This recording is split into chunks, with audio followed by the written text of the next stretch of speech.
I would encourage new members of the Scottish Parliament to consider the full implications of the reform that's needed to Scotland's care system, which has been articulated in the promise. It's often said that it's not words on a page that keep children safe, it's people that do that. And so focusing on what the people need to keep children safe is where the priority should be.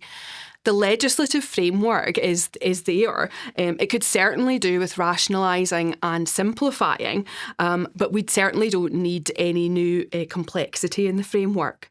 Much of the reform that's been called for comes from practice and from culture change and consistency in application of that change. So the way that we go about things, the values and the behaviours that people demonstrate in order to realise children's rights, that's what underpins the culture and the practice that we need to see in Scotland's care system. So rather than more legislation in the short or medium term, I'd really encourage the new Parliament to consider how it can enable the conditions that are necessary for this culture and practice change. So do we have enough of the key professionals that we need to have involved in the system with the time necessary to practice in the way that's called for through the promise? So social workers, health visitors, teachers, solicitors, lay advocates, for example.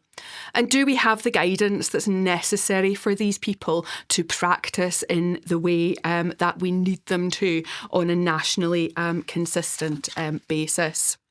So many of these concerns have been articulated during the passage of the recent Children Care Experience and Services Planning Bill at the end of the last Parliament. So I'd really encourage our new MSPs to reflect on those concerns and to think about those warnings when they're considering how to continue the reform process.